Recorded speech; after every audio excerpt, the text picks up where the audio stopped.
RAW రా research analysis wing.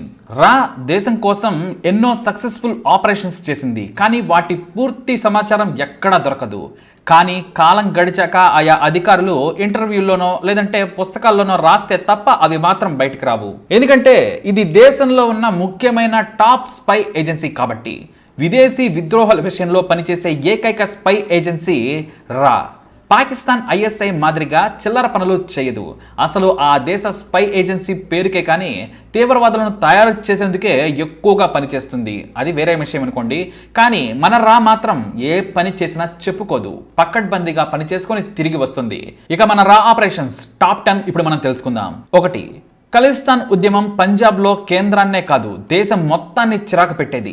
ఎంతలా అంటే దేశంలో తీవ్రవాదాన్ని కొత్త పుంతలు తొక్కించారు. అయితే వాళ్ళు చేసిన తప్పు బహిరంగంగా గోల్డెన్ టెంపుల్లోకి చొరబడి అమాయకులను బందీలుగా చేసుకోవడమే. అప్పుడే రా రంగంలోకి దిగింది. వారి కుట్రను గుర్తించలేకపోయిన ఇంటెలిజెన్స్ బ్యూరోతో కాదని స్వయంగా రంగంలోకి దిగింది రా.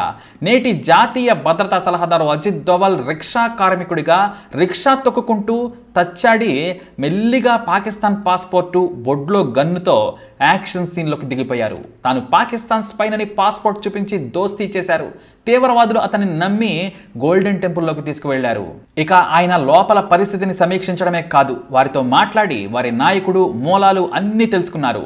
ఇక అమాయకుల ప్రాణాలను కాపాడిన దోవల్ ఆ తర్వాత ఆపరేషన్ను కమాండోలతో సక్సెస్ఫుల్గా చేయించాడు. ఇక ఆయన ఇచ్చిన సమాచారంతో పంజాబ్లోని పోలీసులు కమాండోలు తీవ్రవాదులను అరెస్టు చేసి చాప్టర్ లేపేశారు. ఆపరేషన్ బ్లూ స్టార్ తర్వాత ఖలిస్తాన్ అనే పదమే దేశంలో ఎక్కడ వినపడలేదు. That is Ajit Doval. ఆయన ఎప్పుడు నంబర్ 1. ఇక ఆపరేషన్ మేఘదూత్. ఇది చాలా క్లిష్టమైన ఆపరేషన్. సియాచిన్ గ్లేషియర్ ను చేజిక్కించుకునేందుకు పాకిస్తాన్ కుట్ర పనిన విషయాన్ని రా పసిగట్టింది. అయితే మంచు కొండల ప్రాంతాలపై చలిని తట్టుకునే ప్రత్యేకమైన మిలిటరీ డ్రెస్సులను జర్మనీ నుంచి భారత్ కొనుగోలు చేసింది. అయితే పాకిస్తాన్ కూడా అదే కంపెనీ నుంచి భారీగా వెదర్ గేర్ కొనుగోళ్లు చేయడంతో సదరు కంపెనీ భారత్ కు ఉప్పందించింది.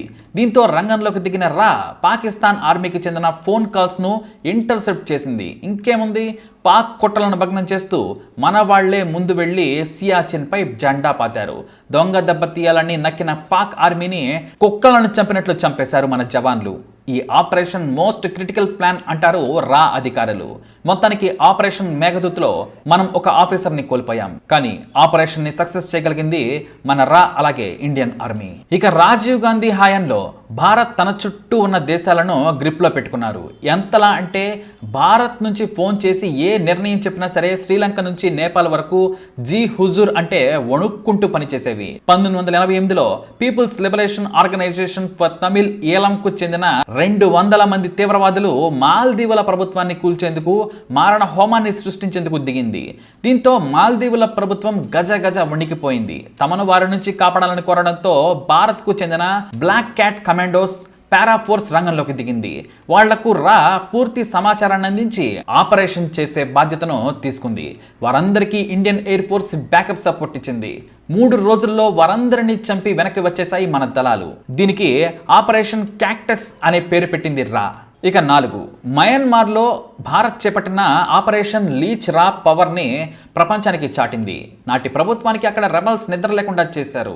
దీంతో రా రంగంలోకి దిగి ప్రజాస్వామ్యవాద గ్రూపులకు డబ్బులతో పాటు ఆయుధాలను కూడా సరఫరా చేసింది. అయితే మయన్మార్ రెబల్స్ చాలా పకడ్బందీగా భారత ఆర్మీని దగ్గరకు కూడా రానివ్వడం లేదు. వారి వివరాలు బయటకు తెలియడం లేదు. దీంతో ఏకంగా రెబల్ లీడర్ల వివరాలను అంతకుముందే రా సేకరించడంతో ముందు రెబల్ సైన్యం కంటే హాయిగా కూర్చొని నిధులు ఆయుధాలు అందిస్తున్న నాయకులనే ఏకంగా ఏరిపారేసింది. ఆ తర్వాత వారి రెబల్ సైన్యం మొత్తం లొంగిపోయేలా చేసింది. ఈ ఆపరేషన్ తర్వాత మయన్మార్లో మరో రెబల్ గ్రూప్ ఎంతవరకు పుట్టుకురాలేదు. ఇక 5. ఆపరేషన్ చాణక్య. దీనికి కూడా ప్రధాన సూత్రధారి అజిత్ దోవల్. ఆయన ఒకప్పుడు కశ్మీర్ వేర్పాటు వాద వ్యవహారాలపై నిఘా వేశారు. కశ్మీర్లో తీవ్రవాదులు పాక్తో పాటు సైనికులు కూడా భారీగా చేరుతున్నారు అనే వార్తలు రాకు అందాయి. దీంతో రంగంలోకి దిగిన అజిత్ దోవల్ సూట్ కేసులతో పాకిస్తాన్ ఏర్పాటువాద మద్దతుదారులైన కీలక నాయకులను కొనేశారు. ఇక వారు వినకపోతే ట్రీట్మెంట్ మరోలా ఉంటుందండి. ఇక అది వేరే విషయం. కానీ అజిత్ దోవల్ మాట విన్న వేర్పాటువాదులు కొంతమంది కశ్మీర్లోని తీవ్రవాదుల లిస్టును ఇచ్చారు. అంతేకాదు పాక్ నుంచి చొరబడ్డ వారి వివరాలు, వాళ్లకు సాయం చేస్తున్న వారి సమాచారం తీసుకొని వారంలో మొత్తం క్లీన్ చేసేశారు. తుపాకీ పట్టిన ప్రతి ఒక్కరూ కనీసం వారి కుటుంబాలకు కూడా తెలియకుండా ఏరిపారేశారు. ఆ ఆపరేషన్ ఒకటి జరిగిందనే విషయం కొన్నేళ్ల తర్వాత కానీ కాశ్మీర్లో ఉన్న వేర్పాటువాదులకు తెలియలేదు. ఎందుకంటే ఇండియన్ ఆర్మీ రెగ్యులర్గా చేసే ఆపరేషన్స్లో భాగంగా మిలిటెంట్లను చంపింది అని అప్పుడు భావించారు. కానీ విషయం తర్వాత తెలిసింది. ఇక 6 రా హాలీవుడ్ సినిమాలకు మించిన ఆపరేషన్స్ను కోకొల్లలుగా చేసింది. వాటిలో ముందుగా టార్గెట్ను చంపకుండా కిడ్నాప్ చేయడం.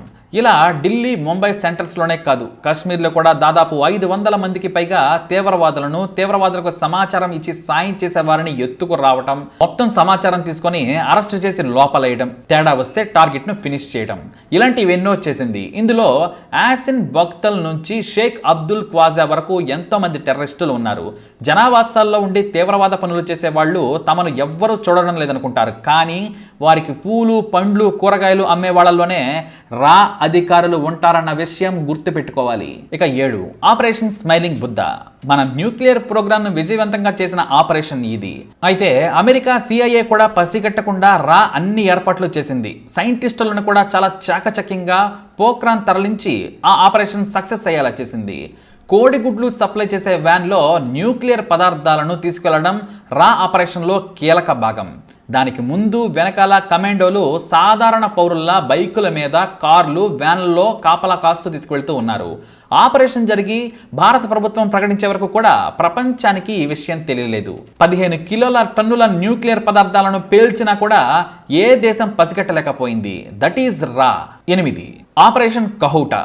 ఇది ఆనాటి ప్రపంచాన్ని షేక్ చేసింది. నాడు భారత ప్రధాని మొరార్జీ దేశాయ్ చేసిన చిన్న పొరపాటు పాకిస్తాన్లోని మన రా ఏజెంట్స్ ప్రాణాలు కోల్పోవలసి వచ్చింది. అణుపరీక్షలు జరుపుతున్న కాన్ ల్యాబొరేటరీస్ లొకేషన్స్ను మన వాళ్ళు కనిపెట్టారు. అందులో పనిచేసే సైంటిస్టులు ఒక బార్బర్ షాప్లో కటింగ్ చేయించుకోగా వారి వెంట్రుక నమూనాలను భారత్కు పంపారు. వారి జుట్టులో అణు అవశేషాలు ఉండడంతో కన్ఫర్మ్ అయింది. ఈ లోపే మాకు పాకిస్తాన్ చేస్తున్న అణు పరీక్షలు తెలుసు, కాన్ ల్యాబొరేటరీ తెలుసని చెప్పడంతో రా ఏజెంట్లను చంపేందుకు భారీ ఆపరేషన్ చేపట్టింది పాకిస్తాన్. 3 మాత్రమే దొరికారు, మిగతా వాళ్ళు బయటపడ్డారు. లేదంటే పాకిస్తాన్ను చీల్చి చెండాడేవారే. ఇక బంగ్లాదేశ్ను పాకిస్తాన్ చెర నుంచి విడిపించడంలో భారత్ కీలక పాత్ర పోషించింది. పాకిస్తాన్కు వ్యతిరేకంగా ముక్త్ బెహానీ పోరాటంలోకి రా ఏజెంట్లు చొరబడ్డారు. స్థానిక ప్రత్యేక దేశవాదులకు మద్దతుగా డబ్బులు, ఆయుధాలు ఇచ్చి వారిని ఎగదోశారు. ఉద్యమాన్ని తారాస్థాయికి తీసుకెళ్లగలిగారు. పోరాటం ఊపందుకోగానే పాక్ సైన్యం అరాచకాలకు తెగబడింది.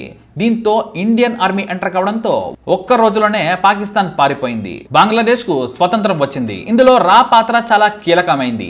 అందరి నాయకులను ఏకం చేసి వారికి డబ్బులిచ్చి మరీ ఉద్యమాన్ని నడిపి పాకిస్తాన్ ను పారిపోయేలా చేసింది. ఇక ఆపరేషన్ బ్లాక్ టైగర్. ప్రపంచంలో ఏ ఒక్కరూ కూడా మరొక శత్రు దేశంలో ఆర్మీలో మేజర్ స్థాయికి వెళ్లేలా ఎవ్వరూ చేయలేదు. రవీంద్ర కౌశిక్ అనే ఒక డ్రామా ఆర్టిస్టును సెలెక్ట్ చేసుకున్న హిందువుకు ఉర్దూ నేర్పించి, సర్టిఫికెట్లు ఇచ్చి, కోడింగ్ నేర్పించి, ఇంగ్లీష్ మీద పట్టు సాధించేలా చేసి తీవ్రమైన శిక్షణ ఇచ్చి ఏకంగా పాకిస్తాన్లోకి చొప్పించారు. ఆ తరువాత కరాచీ యూనివర్సిటీలో డిగ్రీ చేసి తన మేధో శక్తితో ఉద్యోగం సంపాదించాడు.